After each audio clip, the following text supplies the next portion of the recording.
Good morning students.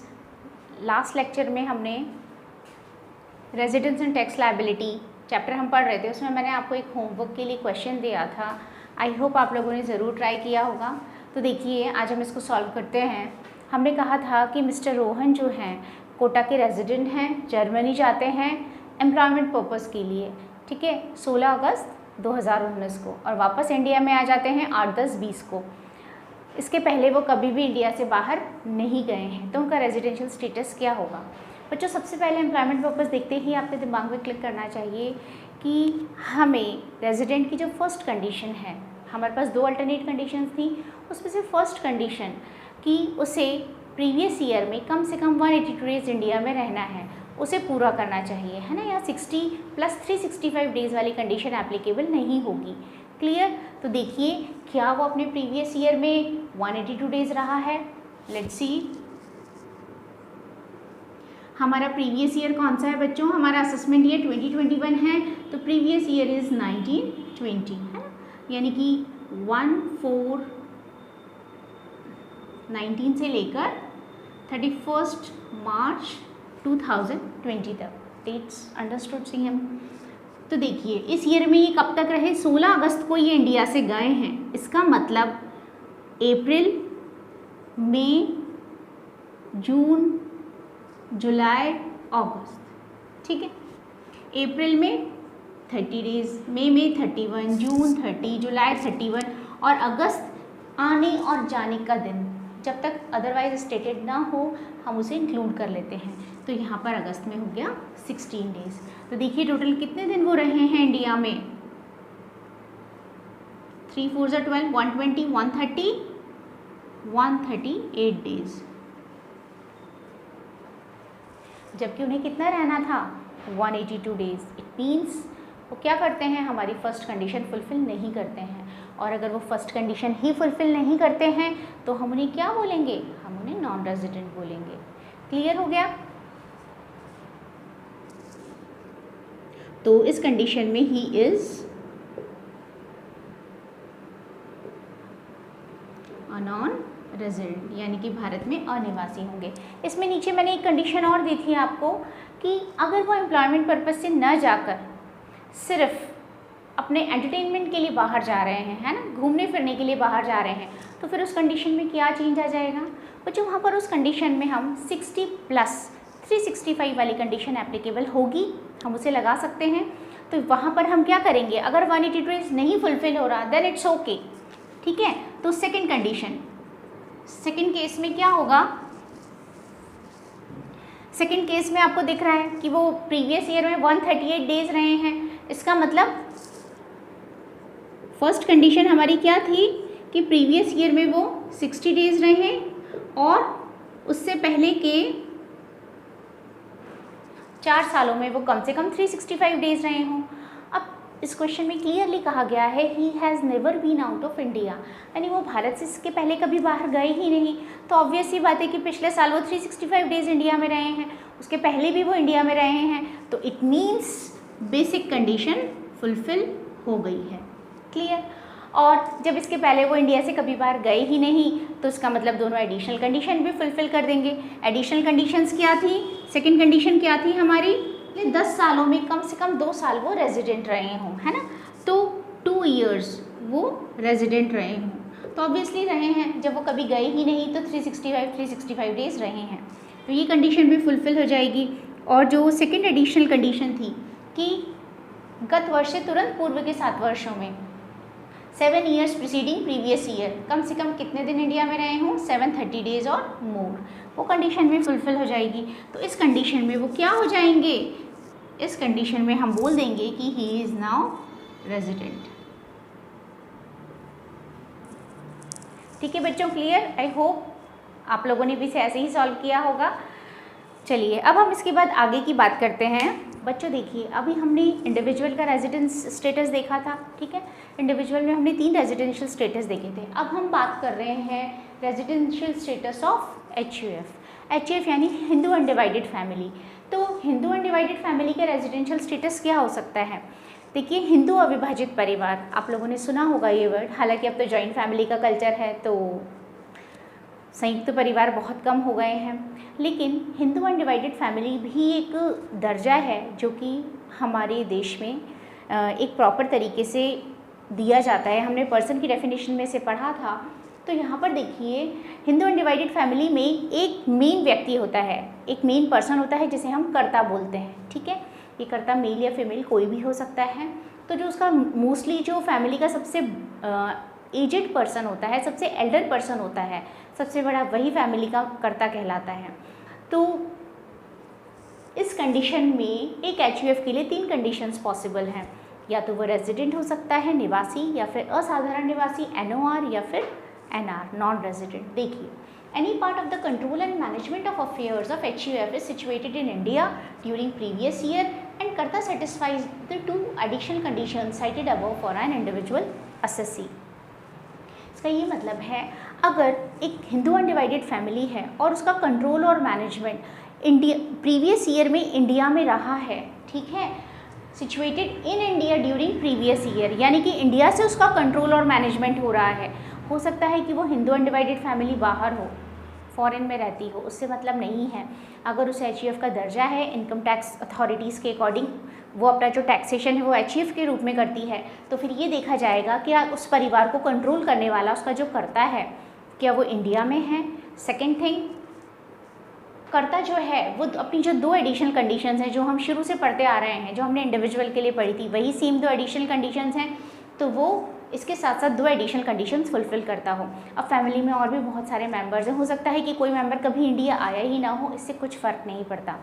HUF में हम पहली चीज़ देखेंगे कि उसका कंट्रोल कहाँ से हो रहा है। फैमिली का कंट्रोल इंडिया में होना चाहिए प्रीवियस ईयर में। और सेकेंड थिंग, जो करता है, फैमिली का हेड है, वो हमारी दोनों एडिशनल कंडीशंस फुलफिल करता हो, तो हम उसे बोलेंगे रेजिडेंट, निवासी। इंडिया का रेजिडेंट माना जाएगा और रेजिडेंट के रूप में ही उस पर टैक्सेशन किया जाएगा। सेकेंड कंडीशन, अगर सपोज कीजिए कि वो अपनी बेसिक कंडीशन को फुलफिल कर देते हैं, यानी कि उनका मैनेजमेंट जो है HUF का वो इंडिया में रहा है प्रीवियस ईयर में, लेकिन कर्ता दोनों एडिशनल कंडीशंस या दोनों में से कोई एक सेटिस्फाई नहीं करता है, then it means he will considered as NOR, not ordinary resident, यानी कि असाधारण निवासी उसे दिया जाएगा। जैसे इंडिविजुअल में था, अगर बेसिक पूरी हो जाती है और एडिशनल में एक भी पूरी नहीं होती या दोनों ही नहीं होती, तो हम उसे NOR कहते हैं। Okay, and the third one is NR। अगर बेसिक कंडीशन ही फुलफिल नहीं होती है, अगर उसका कंट्रोल इंडिया में नहीं है, देन इस कंडीशन में उसे नॉट रेजिडेंट कहा जाएगा, अनिवासी। ठीक है बच्चों, तो HUF की कंडीशन में 3 सिचुएशंस हो सकती हैं। अच्छा, हमने पर्सन की डेफिनेशन में इंडिविजुअल पढ़ा था, जिसे हम पढ़ चुके हैं, HUF पढ़ा था। देन उसके बाद अगली कैटेगरी में आता है फर्म एंड AOP। फर्म होती है, पार्टनरशिप फर्म्स होती हैं, मैंने आपको बताया था, और AOP होता है एसोसिएशन ऑफ पर्सन, व्यक्तियों का समुदाय, है ना। दोनों में थोड़ा डिफरेंस होता है, बट दोनों के लिए रेजिडेंशियल स्टेटस का डिटर्मिनेशन सेम तरीके से होता है। 2 ही कंडीशंस यहाँ पर पॉसिबल हैं, एक फर्म और एक AOP, या तो वो रेजिडेंट होगा या फिर नॉन रेजिडेंट होगा। Clear? Resident, any part of the control and management of affairs is situated in India in previous year. यदि उस फर्म का या उस AOP के प्रबंध और नियंत्रण का कोई भी हिस्सा भारत में रहा है प्रीवियस ईयर में, तो सीधा सीधा हम उसे बोलेंगे कि ये फर्म इंडिया की रेजिडेंट फर्म है, ये AOP इंडिया का रेजिडेंट है। और अगर उसका कोई भी कंट्रोल और मैनेजमेंट इंडिया में नहीं रहा है प्रीवियस ईयर में, we are talking about previous year only, okay, तो फिर उस ईयर में ये नॉन रेजिडेंट हो जाएगा।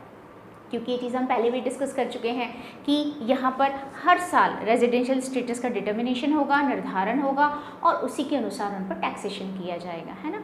इसमें क्या डिफरेंस टैक्सेशन में आता है, ये हम अभी इसके आगे पढ़ने वाले हैं। ठीक है, तो सेकेंड हो गया फर्म एंड AOP। अब इसके बाद एक और सिचुएशन है कंपनीज।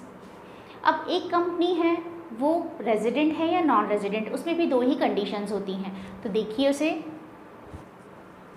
बच्चों, कंपनी के लिए 2 कंडीशंस फुलफिल होनी चाहिए। कंपनी या तो एक इंडियन कंपनी हो, मतलब 2 ऑप्शंस हो सकते हैं, या तो वो एक भारतीय कंपनी हो जिसका रजिस्ट्रेशन इंडिया में इंडियन कंपनीज एक्ट 2013 के अकॉर्डिंग हुआ हो, या फिर second thing, the place of effective management of that company situated in India during the previous year, यानी कि कंपनी का जो इफेक्टिव मैनेजमेंट है, प्रभावी प्रबंध का स्थान है, वो भारत में रहा हो। ठीक है। प्रभावी प्रबंध से मतलब क्या है, जहाँ कंपनी के जितने भी इंपॉर्टेंट डिसीजंस हैं, जितने भी इंपॉर्टेंट मैनेजमेंट से रिलेटेड डिसीजंस हैं, ऑपरेशनल डिसीजंस हैं, वो इंडिया में लिए जाते हों, ठीक है, उसे हम बोलेंगे प्रभावी प्रबंध। तो इस तरीके से अगर कंपनी या तो इंडियन कंपनी हो या फिर उसका इफेक्टिव मैनेजमेंट इंडिया में रहा हो, प्रभावी प्रबंध, तो फिर ऐसी कंपनी रेजिडेंट होगी प्रीवियस ईयर में।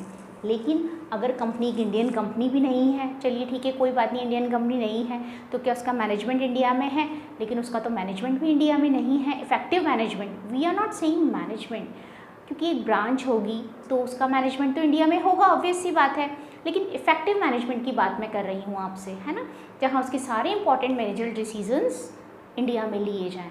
लेकिन अगर उसका इफेक्टिव मैनेजमेंट इंडिया में सिचुएटेड नहीं रहा प्रीवियस ईयर में, दोनों ही कंडीशंस नहीं हैं, तो फिर उस कंडीशन में वो क्या होगी, नॉन रेजिडेंट होगी, अनिवासी होगी, ठीक है। तो इस तरीके से कंपनी में दोनों कंडीशंस हो सकती हैं। तो देखिए बच्चों, अब हम एक एग्जाम्पल लेते हैं। सपोज़ कीजिए एक कंपनी है, उस कंपनी की एक ब्रांच फॉरेन में भी है और एक इंडिया में भी है, ठीक है। कंपनी का मैनेजमेंट इंडिया से होता है ना, लेकिन उसकी जो फॉरेन ब्रांच है वो ज़्यादा इनकम अर्न करके देती है, ठीक है। कंपनी ये दावा करती है कि हम तो कैनेडियन कंपनी है, इंडियन कंपनी नहीं है, क्योंकि हमारे जो रेवेन्यूज़ है वो यहाँ पर ज़्यादा है और हम टैक्स भी यहीं पर ज़्यादा देते हैं। तो फिर क्या इस कंडीशन में हम उसे नॉन रेजिडेंट मानेंगे? नहीं, उस कंडीशन में हम उसे नॉन रेजिडेंट नहीं मानेंगे, जस्ट बिकॉज हमारा जो इनकम टैक्स एक्ट है वो ये कहता है कि चाहे आपकी इनकम कहीं भी ज़्यादा हो, उससे कुछ फ़र्क नहीं पड़ता, लेकिन आपका अगर मैनेजमेंट इंडिया से है, effective management, then it will be considered as resident, ठीक है। तो इस कंडीशन में हम कंपनी को क्या मानेंगे, रेजिडेंट मानेंगे। चलिए एक और एग्जाम्पल लेते हैं, HUF का एग्जाम्पल लेते हैं। सपोज़ कीजिए कि एक हिंदू अनडिवाइडेड फैमिली है, हिंदू अविभाजित परिवार है जो भारत में रहता है, उसका कर्ता भी भारत में ही रहता है, वर्षों से वो भारत में रह रहे हैं। अचानक उसे कोई बहुत ही सीरियस बीमारी हो जाती है और वो उसकी ट्रीटमेंट के लिए इंडिया से बाहर चला जाता है, ठीक है। मिस्टर एक्स जो उस फैमिली के हेड मेंबर थे वो बाहर चले जाते हैं। अब उसके बाद उनके बाद जो नेक्स्ट एल्डेस्ट पर्सन है, जो दूसरा वरिष्ठतम व्यक्ति है, सपोज़ कीजिए मिस्टर वाई हैं, है ना, वो फैमिली का प्रबंध और संचालन करते हैं, जो फैमिली इंडिया में ही रहते हैं, कहीं नहीं जाते हैं। अच्छा, मिस्टर एक्स ट्रीटमेंट के लिए विदेश गए, फॉरेन गए और पूरा साल इंडिया में एक भी दिन नहीं आए हैं। तो अब ऐसी स्थिति में HUF क्या होगा, HUF रेजिडेंट होगा, नॉट ऑर्डिनरी रेजिडेंट होगा या रेजिडेंट होगा? सोचिए। देखिए बच्चों, जो फैमिली का हेड होता है उसी को कंसिडर किया जाता है, द वेरी फर्स्ट थिंग, है ना। प्रीवियस ईयर में वो इंडिया से बाहर चले गए हैं, लेकिन उस HUF का जो प्रबंध है, उसका मैनेजमेंट है वो इंडिया से ही हो रहा है, ठीक है। उसका कंट्रोल जो है वो इंडिया में ही है, फैमिली इंडिया में ही रह रही है और उसका कंट्रोल भी इंडिया में ही हो रहा है, चाहे उसे मिस्टर वाई कर रहे हों। तो इस कंडीशन में वो बेसिक फुलफ़िल करते हैं, बेसिक कंडीशन। फिर उसके बाद अगर हम दो एडिशनल कंडीशंस की बात करें, तो मिस्टर एक्स जो इसके कर्ता हैं, जो अभी बाहर चले गए हैं, इसके पहले कभी इंडिया से बाहर नहीं गए हैं, तो ऑब्वियसली वो जो दो एडिशनल कंडीशंस हैं उनको पूरा करते हैं। तो ऐसी कंडीशन में उस HUF को रेजिडेंट माना जाएगा और उस पर जो टैक्सेशन होगा वो भी रेजिडेंट की तरह ही होगा। क्लियर? आई होप अब आपको रेजिडेंशियल स्टेटस अच्छे से समझ आ गया होगा कि किस तरह से एक इंडिविजुअल का, एक HUF का, एक कंपनी का, एक फर्म का, एक AOP का रेजिडेंशियल स्टेटस डिटरमाइन किया जाता है। अब इस चैप्टर के सेकेंड पार्ट में हम स्टडी करेंगे कि रेजिडेंशियल स्टेटस किस तरीके से आपकी टैक्स लायबिलिटी को इफेक्ट करता है, किस तरह से आपके कर दायित्वों में परिवर्तन लाता है। बच्चों, जो इंडिविजुअल है और HUF है, इन दोनों के लिए काफ़ी चीज़ें कॉमन हैं, आगे भी हम पढ़ेंगे। तो जो टैक्सेशन का प्रोसीजर है दोनों के लिए काफ़ी कुछ सिमिलर सा ही होता है, कंपनी और फर्म के सिचुएशंस में वो डिफरेंट हो जाता है ना। तो सबसे इम्पॉर्टेंट बात यह है कि जो एक निवासी होता है, एक जो रेजिडेंट होता है, रेजिडेंट को अपनी सारी इनकम पर टैक्स देना होता है, चाहे वो इनकम उसे कहीं से भी अर्न हुई हो, इट डजेंट मैटर, ठीक है। उसे अपनी सारी इनकम पर टैक्स देना है, उसको कोई इनकम टैक्स से एग्जेम्प्ट नहीं होती है।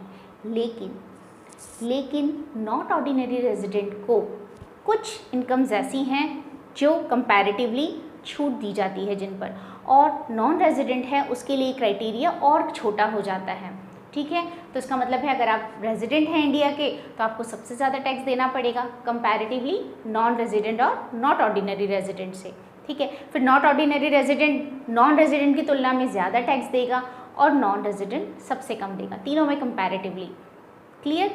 तो देखिए अब हम अपने नेक्स्ट लेक्चर में यही स्टडी करेंगे, तब तक आप इसे कंप्लीट कर लीजिए। Thank you.